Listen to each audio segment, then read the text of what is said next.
మరో breaking news చూస్తున్నాం. కొత్త వ్యవసాయ చట్టాలతో దేశంలో ఒక్క రైతుకు నష్టం జరగలేదు అన్నారు ప్రధాని నరేంద్ర మోడీ. కొత్త సాగు చట్టాలతో దేశంలో ఎక్కడైనా వ్యవసాయ మార్కెట్లు మూతబడ్డాయా, రైతులకు ఎక్కడైనా మద్దతు ధర దక్కలేదా అని ప్రశ్నించారు ప్రధాని. సాగు చట్టాలకు అమలు చేయడం తప్పనిసరి కాదని, అవి ఆప్షనల్ అన్నారు ప్రధాని. రాష్ట్రపతి ప్రసంగానికి ధన్యవాద తీర్మానంపై చర్చలో భాగంగా లోక్సభలో ఈ వ్యాఖ్యలు చేశారు ప్రధాని నరేంద్ర మోడీ. लागू होने के बाद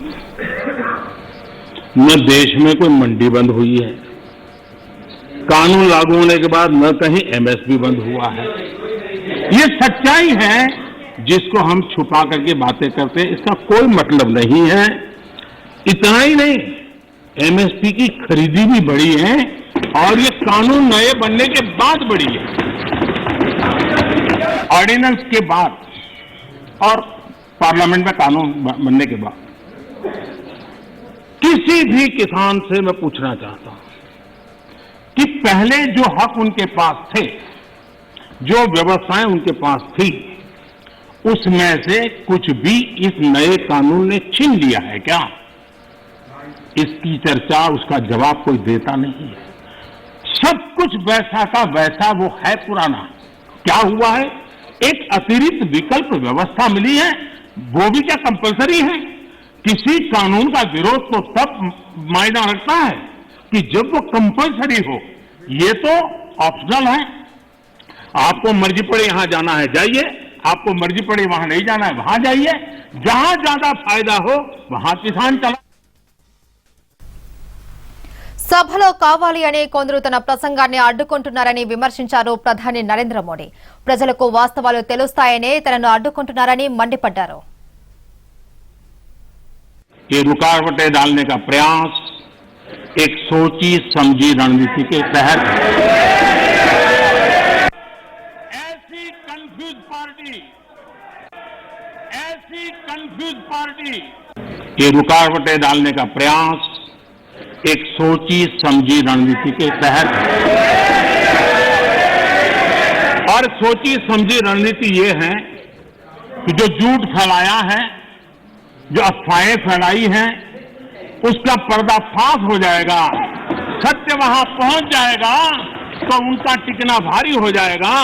और इसलिए हो हल्ला करते रहो, जैसा बाहर करते रहो वैसा अंदर भी करते रहो. यही खेल चलता रहा है, लेकिन इससे कभी भी आप लोगों का विश्वास नहीं जीत पाओगे. मान के चलो, ये रुकावटें डालने का प्रयास एक सोची समझी रणनीति के तहत, और सोची समझी रणनीति ये है कि जो झूठ फैलाया है, जो अफवाहें फैलाई हैं, उसका पर्दाफाश हो जाएगा, सत्य वहां पहुंच जाएगा तो उनका टिकना भारी हो जाएगा. और इसलिए हो हल्ला करते रहो, जैसा बाहर करते रहो वैसा अंदर भी करते रहो. यही खेल चलता रहा है, लेकिन इससे कभी भी आप लोगों का विश्वास नहीं जीत पाओगे. मान के चलो,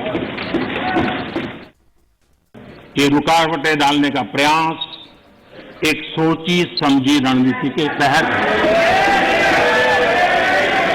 और सोची मैंने इस विषय पर आपको सभी मान्य सदस्यों को पर्याप्त समय पर्याप्त अवसर दिया था.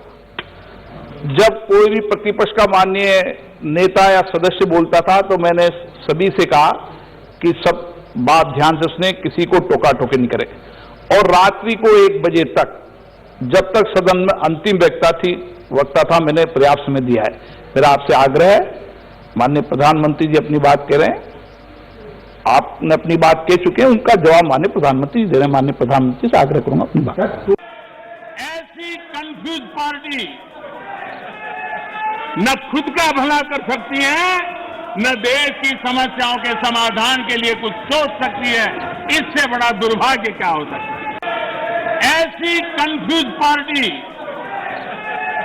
न खुद का भला कर सकती है, न देश की समस्याओं के समाधान के लिए कुछ सोच सकती है. इससे बड़ा दुर्भाग्य क्या हो सकता है? ऐसी कंफ्यूज पार्टी न खुद का भला कर सकती है, न देश की समस्याओं के समाधान के लिए कुछ सोच सकती है. इससे बड़ा दुर्भाग्य क्या हो सकता है?